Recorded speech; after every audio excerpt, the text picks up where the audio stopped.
The first thing arbitrator Vasselin noticed was the temperature reading. Not an alarm, not a transmission, not even a distress signal from one of the border stations. Just a number printed in the corner of a routine stellar cartography update, so far outside the expected range that her secondary cognition processor flagged it as a sensor error before her primary mind had finished reading the line. 0.7 solar luminosity variance, localized, persistent, growing. In the Thoressi system, human space. She stared at the number for 11 seconds, an eternity for a species capable of processing 4 simultaneous information streams. And then she did something she had not done in 30 years of service to the Galactic Oversight Council. She checked it twice. The ban had been simple, unanimous, and absolute. The Stellar Forging Prohibition Act passed the Galactic Oversight Council by a margin of 41-0, with humanity's 2 provisional representatives abstaining. Not in protest, they had explained through their ambassador, but because they needed more time to understand the legislation. That had been 8 years ago. The council had found the abstention charming in the way one finds a child's misunderstanding of table manners charming. Humans needed more time to understand. Of course they did. They had been spacefaring for less than 2 centuries. They still had wars over land. They still kept animals as companions for emotional comfort. Their infrastructure was cobbled together from borrowed Keth technology and salvaged Myrindi survey vessels, and their single space station smelled, according to every alien diplomat who had ever visited, faintly of something called *coffee*, which was an addictive stimulant they consumed compulsively and apparently considered civilized. They abstained because they didn't understand. That had been the council's interpretation. Vasselin was beginning to wonder whether the humans had understood perfectly. She pulled the full stellar survey from the archive, 3 years of passive observation data from the automated beacon network that blanketed this region of the arm, and she began reading backward through time. The variance had not appeared suddenly, it had grown. Slowly, methodically, scaled in increments so gradual that each individual data point fell within the rounding error tolerance of the monitoring system. Whoever was doing this had known exactly how much change the automated sensors would flag as anomalous. They had stayed precisely beneath that threshold for, she ran the calculation, 26 months. Then 3 weeks ago, they had stopped hiding. "Counselor Dravin," she said, opening the priority channel without preamble, "I need you to look at something." A pause, the wet, resonant click of Dravin's secondary breathing aperture, the Keth equivalent of a surprised intake of breath. "Is this the Thoressi reading?" "You've seen it." "I saw it 40 minutes ago. I've been trying to decide how to classify it." "And..." Another pause, longer. "I'm going to need you to tell me I'm wrong, Vasselin. I very much need to be wrong about this." She looked again at the number in the corner of the screen. The temperature variance that should not exist. The luminosity shift that could only be produced by one class of technology. A class of technology that the Council had banned specifically because the last civilization to build one had accidentally destabilized their star's fusion equilibrium and reduced a system of 4 inhabited worlds to expanding plasma over the course of 19 days. "You're not wrong," she said. The silence on the channel lasted a very long time. The Council convened an emergency session within 6 hours, which was, by the standards of a governing body spanning 41 member species distributed across 900 light-years, essentially instantaneous. This was a measure of how seriously they took the stellar forging prohibition. Not because the technology was rare, 3 species had independently developed it. Not because it was difficult. The engineering principles, once understood, were elegant and achievable by any mid-tier industrial civilization. Because it was catastrophically, extinction-class dangerous. Not in theory, in practice. documented, on record, with before and after imagery that the Council showed to every new member species during orientation, specifically to communicate that this was not a restriction born of politics or fear of competition. It was a restriction born of 4 billion dead. The Mirindi representative, whose species had been the closest neighbors to the Korath system when it happened, had not spoken a single word during the emergency session. She sat at her station with her 6 eyes open, and her feeding tendrils held motionless against her thorax in the Mirindi gesture that translated, roughly, as I am experiencing something for which language has not prepared me. Ambassador Lena Vasquez, humanity's senior representative to the Council, sat in the provisional section, the section slightly removed from the main circle, the section with smaller chairs and fewer information feeds, the section that communicated through architecture alone that its occupants were guests rather than members. She had been notified of the session's purpose 20 minutes before it began. Vasquez had a particular face that Vasselin had catalogued over 3 years of diplomatic interaction. It was the face she wore when she was listening very carefully while working very hard to appear to be doing nothing at all. It was the human expression for "I am buying time." She was wearing it now. Ambassador Vasquez, the Council chair, the ancient Salvath patriarch Urham Vas, turned his full attention to the provisional section. When Urham Vas turned his full attention towards something, you felt it the way you felt a change in atmospheric pressure. Are you aware of what your government has been constructing in the Thuresi system? Vasquez met his gaze. I would like to request clarification on what specific activities the Council believes are occurring in Thuresi before I respond. A stellar forge, Urham Vas said. We believe your government is constructing a stellar forge. Vasquez did not blink. Humans blinked constantly under normal circumstances. The Council had studied this, catalogued it, used it as a stress indicator during diplomatic negotiations. The fact that she did not blink now was noted by every alien mind in the chamber simultaneously. I'll need to contact my government for a full briefing on current Thuresi infrastructure projects, she said. You will contact them, Urham Vas said, and you will tell them that construction must halt immediately. You will tell them that Council inspectors will arrive at Thuresi within 15 standard days. And you will tell them, he paused, and the pause had weight, that the Council is prepared to be understanding, given humanity's relative inexperience with galactic law, provided full compliance is immediate and complete. Vasquez nodded slowly. I'll convey that message. She said nothing else. She did not say, yes, we'll stop. She did not say, I'm sure this is a misunderstanding. She said she would convey the message. Vasselin noticed. She suspected she was the only one who did. The inspectors arrived at Thuresi in 14 days. The Council had dispatched a full verification team, 7 specialists, 2 Keth engineers with direct experience in stellar mechanics, 3 Mirindi sensor technicians whose instruments could detect gravitational harmonics at a resolution no human technology could approach, and Vasselin herself as arbitrator, because the Council had decided this required someone who had spent time in human space and understood, to whatever degree any non-human could, how they thought. The Thuresi system contained 1 inhabited world, 1 station, 2 automated mining operations, and according to every scan taken during the 14-day approach, nothing unusual. I'm reading standard fusion signatures from the mining operations, the lead Keth engineer said, reviewing the approach data. Background stellar radiation is within normal parameters. Luminosity is, a pause, normal. Vasselin checked the figure herself. The variance was gone.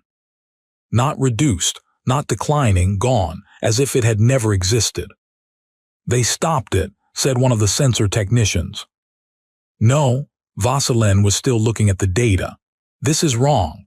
A stellar forge operating at the intensity our sensors recorded 20 days ago cannot simply stop.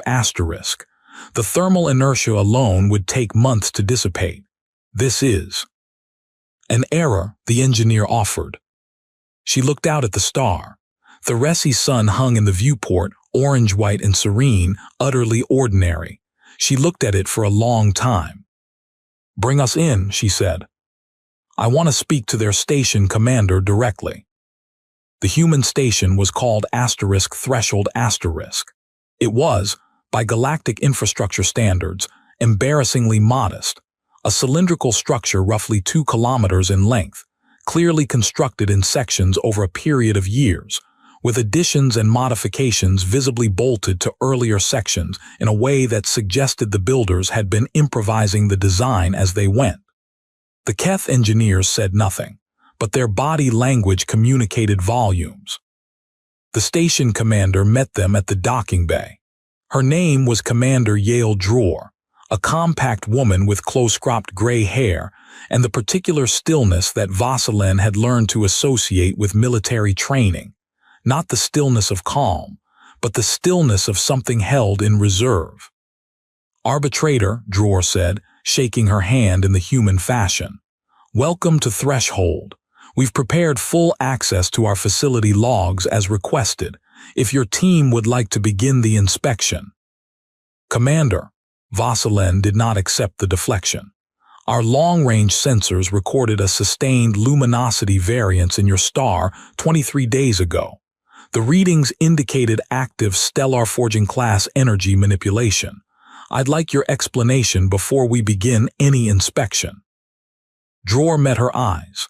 "Our scientists identified an anomalous resonance pattern in Theresi's magnetic field 26 months ago. We've been running a long-term monitoring and stabilization project. The energy readings your sensors detected were a byproduct of the stabilization arrays." Vasilin waited. "Stabilization arrays," she repeated. "Yes, which have now been deactivated. The anomaly resolved. The arrays are in standby." The words were technically complete answers to each question she had asked. They contained nothing false that she could immediately demonstrate.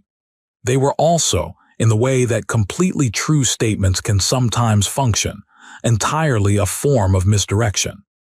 She looked at Commander Dror. Commander Dror looked back at her with the same measured stillness. "I would like," Vasilin said carefully, "to speak privately, just you and I."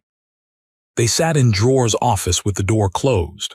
The room smelled of the coffee, that omnipresent human thing, dark and bitter and apparently necessary. A photograph on the desk showed Dror standing with 2 younger humans in front of a body of water. Family, Vasilin had learned. Humans kept pictures of their family at their workplace, close enough to see throughout the day, as though they needed the reminder that the people they worked for were specific and real and near. "Let me ask you something," Vasilin said. "Not as an arbitrator, as someone who has spent 3 years trying to understand your species. The variance we detected, the scaling, the deliberate increment control, the threshold management that was engineered. Someone knew exactly what our sensors would flag." Dror said nothing. "And yet 3 weeks ago, whoever was doing this stopped hiding. The readings spiked. They practically announced themselves." She leaned forward slightly. "That troubles me more than the construction itself, because it implies a decision. Someone decided to let us see. I need to understand why." Dror was quiet for a moment. She looked at the photograph on her desk. Then she said, "How much do you know about what's happening on the outer rim?" The question landed in Vasilin's mind like something dropped from height. "That's not an answer to mine." "It is," Dror said. "It's the only answer that matters, so I'm asking, how much does the Council actually know about what's moving through the outer rim systems?" Vasilin knew about the Dreth migration. The Council had classified reports, sensor anomalies, displaced settlements on 3 fringe worlds, a Solvith survey vessel that had gone silent 8 months ago and been quietly written off as equipment failure. She knew the way one knows something that one's institution has collectively decided not to fully examine. She looked at Commander Dror. "Tell me what you know." "The Dreth aren't migrating," Dror said. "They were pushed. Something drove them out of the void sectors. Something that's been moving inward for approximately 4 years at a rate that puts it at the outer council boundary in." She paused. "Our projections say 14 months. Optimistic projection, 18. Vaseline felt something shift in the architecture of her understanding. The Council's models. The Council's models use sensor networks that weren't designed to track what this thing is.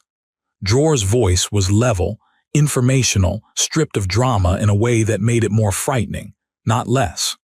"We know because we had a ship out there.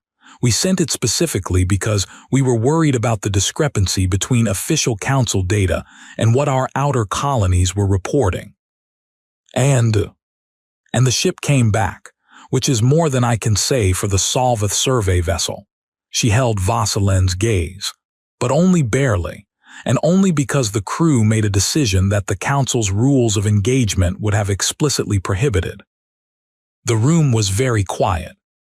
"The Stellar Forging Project," Vaseline said slowly. "You're not building a weapon. We're not building anything the Council has conceptual language for yet," Dror said. "Which is why I wanted you to come here before the full Council makes a decision based on incomplete information. Again." The word "again" hung in the air between them. Vaseline thought about the Stellar Forging prohibition, the 41-0 vote, the imagery of the Korath system, the 4 billion dead, used as a pedagogical tool to communicate the importance of following the rules. She thought about humanity's 2 representatives abstaining, because they needed more time to understand the legislation. She thought about 26 months of data hidden inside sensor tolerances. "Show me," she said. What Commander Dror showed her was not in the station's official inspection logs, which was the first thing Vaseline noted. The second thing she noted was the depth of the facility. Threshold was 2 kilometers in length on the outside.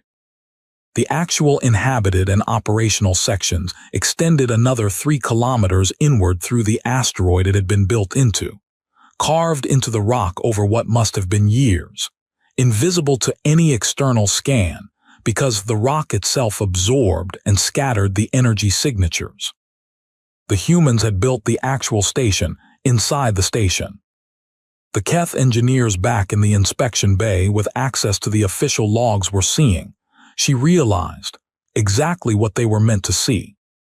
The chamber at the end of the carved tunnel was large enough that her first instinct was that she had miscalculated the scale. It was roughly spherical, perhaps 200 meters across, and it was full of structures she could not immediately classify, not because they were alien, but because they were hybrid asterisk. Human construction philosophy grafted onto frameworks that were clearly derived from Keth schematics, but modified, adapted, pushed into configurations the Keth would never have arrived at because the modifications violated 3 principles of standard stellar engineering that the Keth treated as inviolable. The humans had treated them as starting points. "What are you looking at?" she asked. Dror said, "The reason we stopped hiding. We hit a threshold in the construction sequence that required full power activation to proceed. There was no way to do it quietly. So we had a choice, stop permanently, or finish the sequence and deal with the Council when they arrived. And you chose to finish." "We chose to finish. No apology in it, no defiance either, just the flat, declarative statement of a decision already made and owned completely. Even knowing, Dror said, that the thing moving through the outer rim doesn't care about the Stellar Forging Prohibition Act, doesn't sit on the Council, didn't vote 41-0 for anything, and will reach your core systems in 14 months regardless of whether we follow the rules." Vaseline stood in the middle of the chamber and looked at the hybrid structures and thought about the 4 billion dead in the Korath system, and thought about 41 civilizations in a room deciding the rules by which the galaxy would operate. and thought about two human representatives sitting in slightly smaller chairs who had said they needed more time to understand. "What does it do?" she asked. "The device, if it's complete, what does it actually do?" Dror was quiet for a moment. She looked at the same structures Vasilin was looking at, and something in her face changed, not softened exactly, but became briefly visible in a way it had not been before. "It doesn't destabilize a star," she said. "We read the Korath reports. Every single one. For 2 years before we started designing this, a team of 40 people did nothing but read the Korath reports and figure out what went wrong." She paused. The Korath civilization knew they were doing something dangerous, and they did it anyway because they thought the payoff was worth the risk. They were wrong about the risk. "And you're not. We're not planning the same thing they were planning." Dror turned to face her fully. "A stellar forge, the way the Council defines it, uses the star as a fuel source. You tap the fusion process, you extract energy, you scale it up. You destabilize the star in the process, and if you do it wrong or even right at certain scales, you get Korath. That is precisely why the ban." "We're not doing that," Dror said. "We're not extracting, we're reflecting. Specifically calibrated gravitational lensing arrays positioned at exact resonance points in the star's magnetic field. No energy extraction, no fusion interference. We're using the star as an asterisk mirror." Vasilin stared at her. "A mirror," she said. "For what's coming through the outer rim," Dror said. "Because the data we have from our ship suggests that what's out there navigates by stellar radiation mapping. It follows starlight. It has been following starlight inward through the void sectors for approximately 60 years. She paused. "We can redirect it, not destroy it, not stop it, redirect it. Turn a star into a lens that bends its navigational signal and sends it on a trajectory that curves back out into the void." The silence in the chamber was complete. Vasilin's mind was running the implications in overlapping threads, faster than she usually allowed herself to think in front of others, because the implications were. "That would work," she said. It came out before she could stop it. She was not a stellar engineer, but she was a highly trained analytical mind, and the logic was that would actually work. "Yes," Dror said, "we know. But the energy requirements." She turned and looked again at the hybrid structures, recalibrating her interpretation of them now that she knew what they were for. To create a gravitational lens at that scale, you'd need to sustain. She stopped. "About 0.7 solar luminosity equivalent in directed output," Dror said quietly, "for approximately 72 hours. The number from the sensor report, the number that had started everything." "You've already run it," Vasilin said.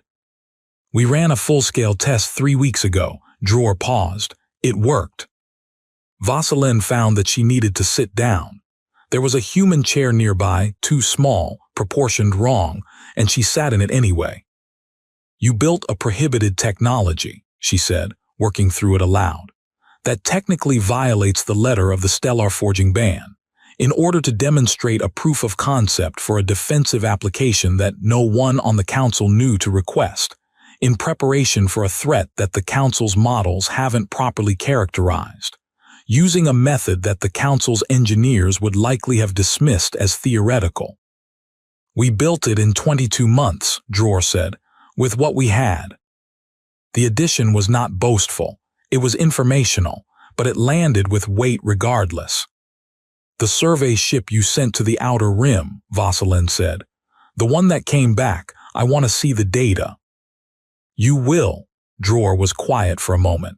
But I need you to understand something first. Before you see the data, I need you to understand why we didn't bring this to the Council through official channels. Because the Council would have taken months to convene, debate, and commission an independent study, Vasilin said. Yes. And because the application technically falls within the prohibited category, even if the mechanism is fundamentally different. Yes. And because, Vasilin said slowly, You were not certain the Council would act in time even if they believed you. Because the Council moves at the pace of consensus, and 41 species reaching consensus on a threat their models haven't confirmed. Would take longer than 14 months, Dror said. The chair was too small, and the room smelled of carved rock and human machinery, and the distant ghost of coffee. And somewhere behind them, 3 kilometers away, Keth engineers were reviewing pristine falsified logs, and the alien minds of the Council were waiting for Vasilen's preliminary report. And the star outside the viewport was ordinary and calm, and already secretly, invisibly capable of something the Council had decided 8 years ago was not allowed. How many people know about this? She asked. Everyone on this station, approximately 260 people. Dror paused, and the government officials who approved the project. Your government approved this? Yes. Knowing the Council's position? Yes. Vasilen looked at her, and they were willing to accept the diplomatic consequences. They were willing, Dror said, to accept whatever came after if the alternative was the outer rim situation reaching the Council's core systems, while everyone was still debating whether the sensor data was reliable. She thought about Ambassador Vasquez in the Council chamber saying she would convey the message, not agreeing, not promising, conveying. Buying time. Not because humans didn't understand the legislation. Because they had understood it perfectly, understood its implications and its limitations, and had made a decision that no Council member species would have made, not because they lacked the courage, but because no Council member species thought the way humans thought, weighted risk the way humans weighted it, assigned values the way humans assigned them.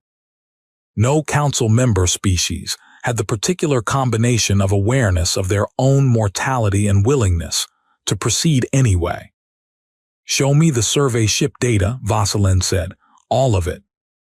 The data took 4 hours to review. She reviewed it with her full cognitive capacity running, no background processing.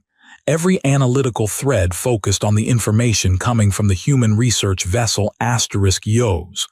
12 crew, a converted mining ship, sent into the void sectors with sensors that the Keth engineers in the inspection bay would have called inadequate for deep void survey work. The humans had modified the sensors. Of course they had. They had replaced the Keth design detection arrays with something cobbled together from 3 different sensor philosophies, something that no certified engineer of any Council species would have signed off on because it violated multiple calibration standards, and something that had detected, with remarkable clarity, what the standard network had missed. The thing in the void was not a ship. It was not a fleet.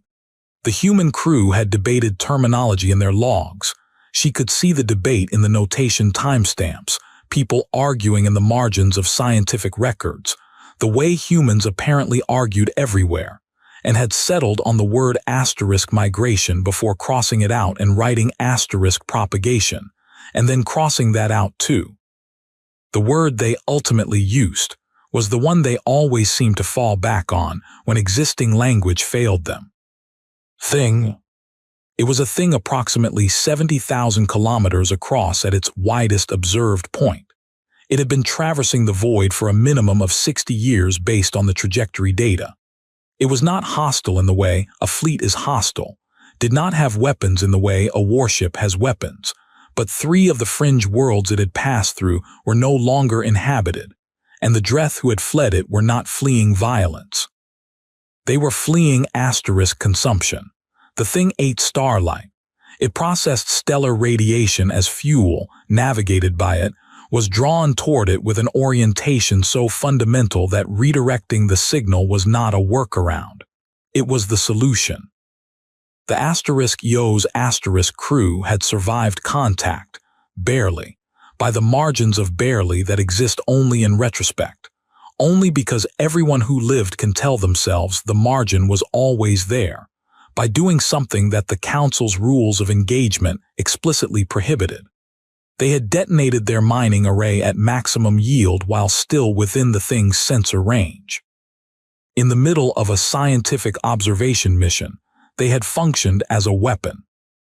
They drove it off, Vasilin said. Temporarily, Dror said, long enough to get clear. They had no authorization for a weapons deployment. No, Dror agreed. And the crew? They're here on the station, Dror paused, if you want to speak with them. She did. The *Yo's crew occupied the station's secondary crew quarters. They were 12 people in various states of recovery. She could see it in the particular stillness some of them carried, the way certain of them sat at angles to doorways. The habit of checking sightlines that combat-experienced soldiers of every species she had met shared. Trauma had a universal posture. Their mission commander was a young man named Reyes, younger than she had expected, which surprised her, though she was not sure why she'd expected age to correlate with the decisions he'd made.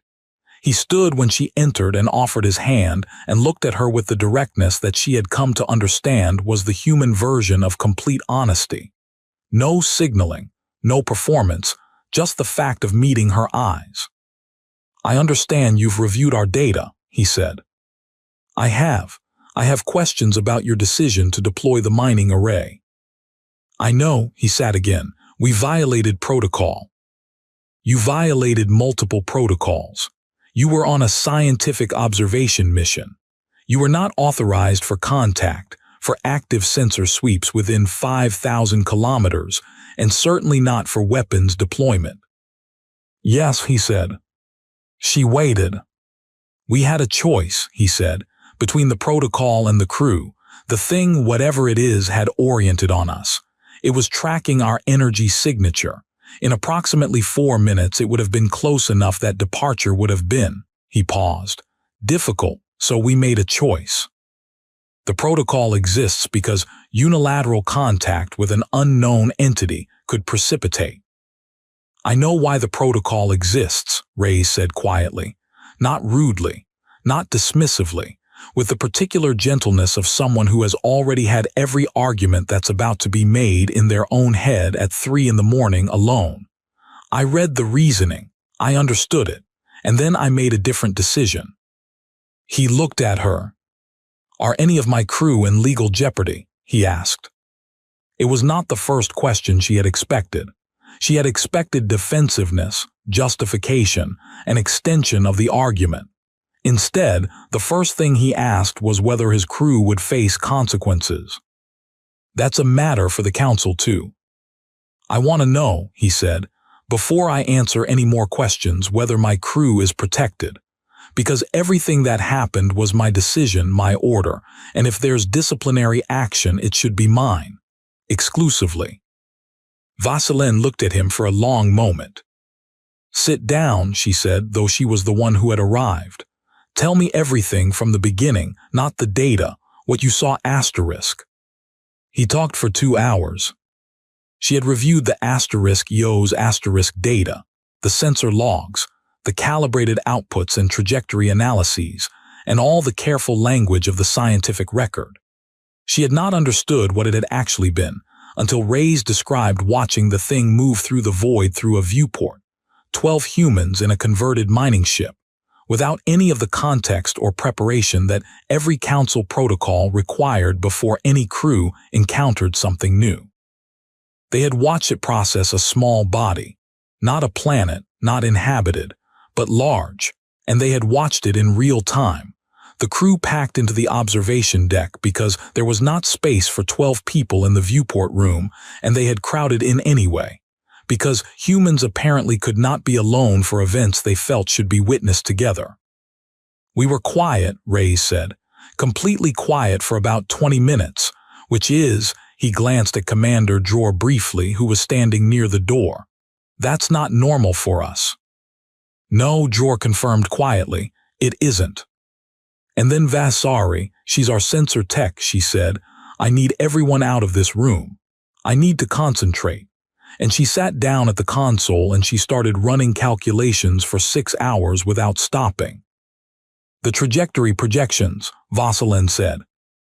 She'd already started building the deviation model before we decided to leave, Reyes said. She was building a deflection solution for something we didn't yet know we were going to escape. Just building it anyway because the problem was there. The room was quiet for a moment. We need 12 more stations, Dror said from the doorway. Vaseline looked at her. For the lensing array to work at scale, to deflect something that large, on a trajectory correction significant enough to redirect it back into the void, we need the same configuration deployed at 12 other stars along the projected approach corridor. The Thoressi test proved the concept. We can build the stations. She paused. But we can't build 12 stations in 14 months without help, without authorization, without resources that are currently controlled by Council member species. There it was. The complete shape of it. That's why you stopped hiding, Vaseline said. Not because you finished the test, because you needed us to see it. We needed the Council to have no choice but to engage with the reality, Dror said. We couldn't bring the data to the Council and watch it spend 6 months in committee. We needed to be caught. You got caught intentionally, Vaseline said. We made ourselves visible, Dror said. Yes. 26 months of careful threshold management. Then 3 weeks ago, a deliberate signal, not a failure of patience. A decision. A calculated abandonment of cover precisely timed to maximize the Council's position, close enough to the threat timeline that delay was impossible, far enough ahead that response was still viable. They had manipulated the Galactic Oversight Council into an emergency session. Using a prohibited technology that wasn't what it appeared to be. In response to a threat the Council hadn't fully characterized. To force a conversation that couldn't happen through official channels in the time available. How long, Vaseline asked, did it take you to plan that? Dror was quiet for a moment. About as long as it took us to build the station, she said. The Council's emergency session reconvened 7 days later. Vaseline delivered her report personally, which was unusual. Preliminary inspection findings were typically submitted in document form, with the arbitrator available for questions. She stood in the chamber and delivered it aloud because she needed to see their faces. She showed them the *Yos* data. She showed them the trajectory models. She showed them the Thoressi test results. She did not, for almost 40 minutes, show them the inside of the hidden chamber in Threshold Station. She built toward it deliberately, the way the humans had built toward this moment, and when she finally displayed the images of the hybrid structures, human adaptations of Keth schematics pushed into configurations that violated 3 principles of standard stellar engineering. She watched the Keth engineers in the Council's technical advisory section look at the images with a particular expression that translated across every biological interface she had ever learned as, that shouldn't work. And then they kept looking. And she watched the moment, visible on each of their faces, when they understood that it did. The Myrindi representative, who had not spoken during the first emergency session, raised one of her secondary limbs. In the Myrindi tradition, this indicated a formal request to address the Council on a matter of significant weight. She said, I would like to know, when the human government approved this project, when they authorized the construction of a prohibited technology in deliberate violation of the ban, did they believe we would sanction them?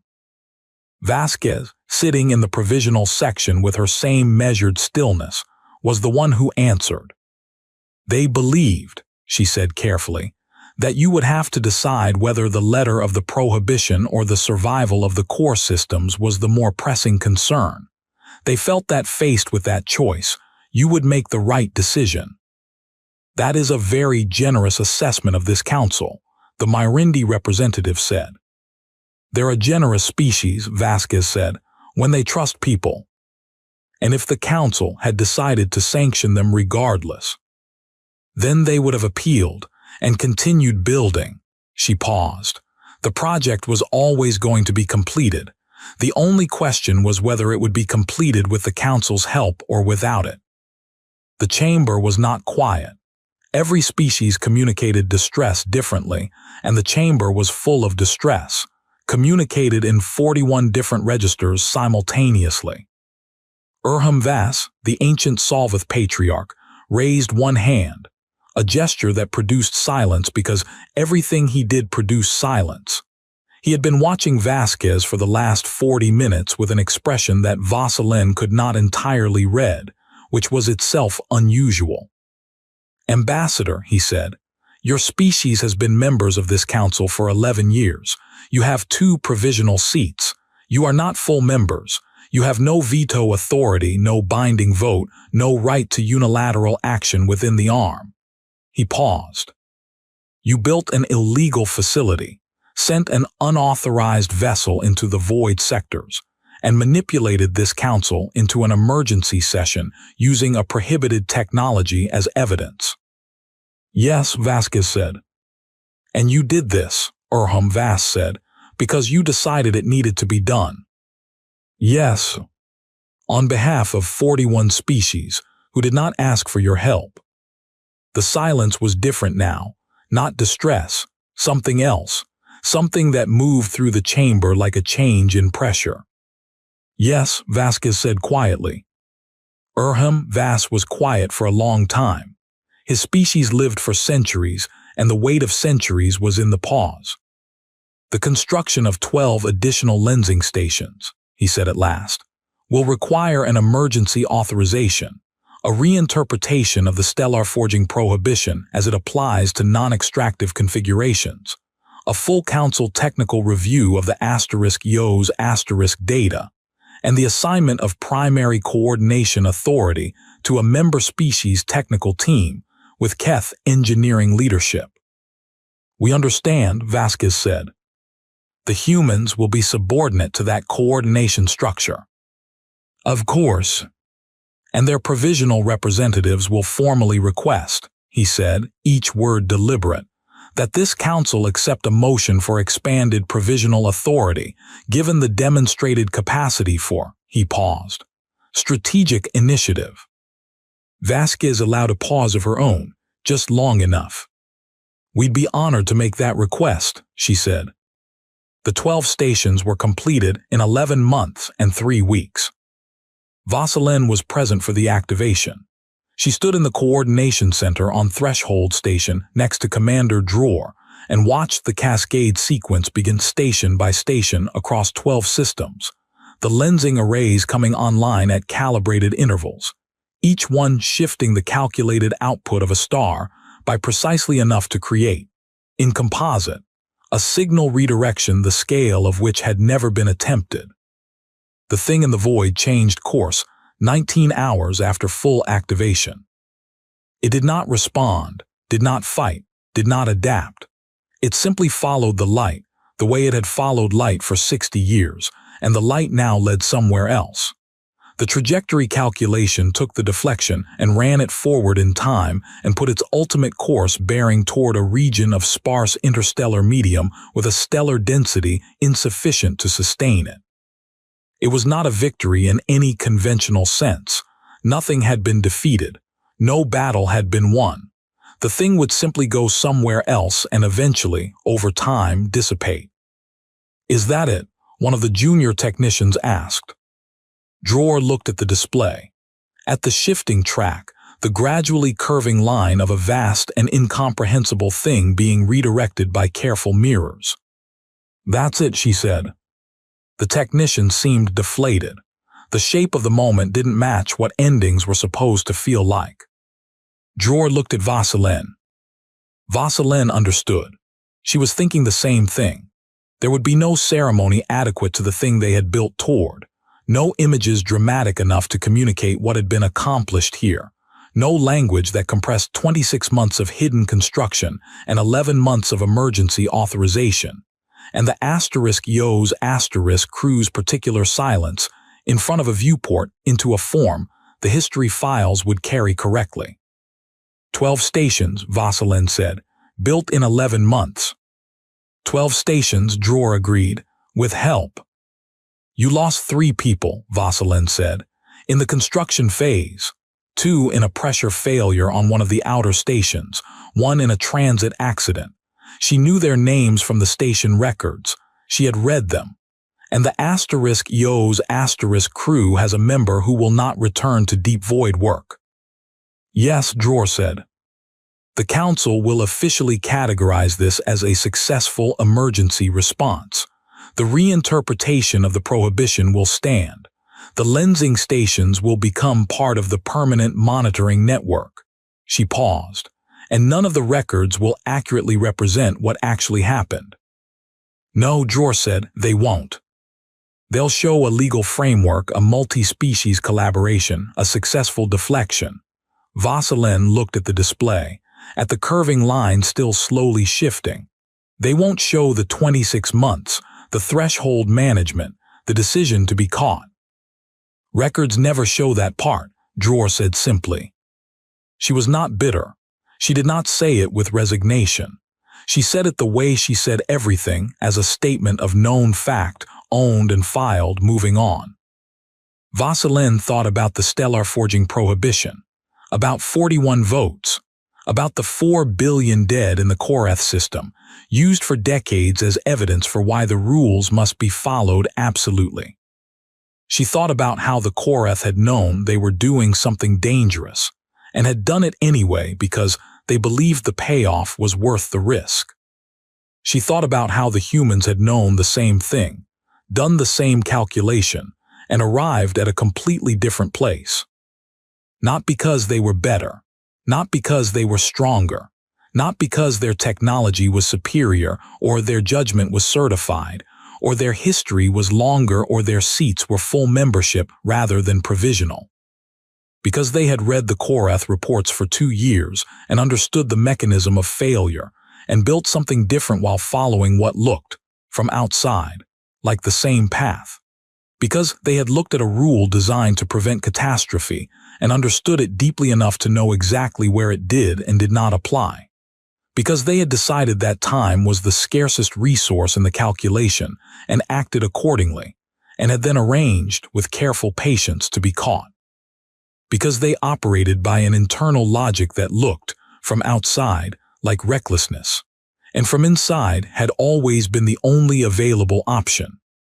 Your request for full council membership is going to be supported, Vasilin said.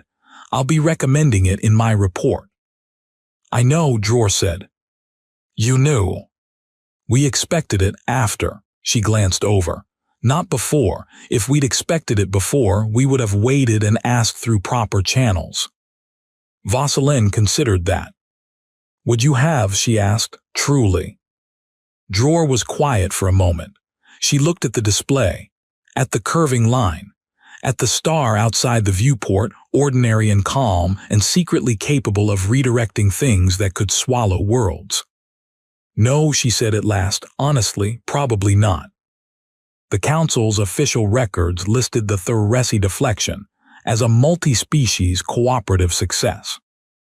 They listed the humans as a participating partner species, noted the provisional membership expansion, documented the reinterpretation of the prohibition, and filed it all under Emergency Stellar Defense Initiative *, which was a category that had been created specifically for this event, and would go on to be used 43 more times in the following century.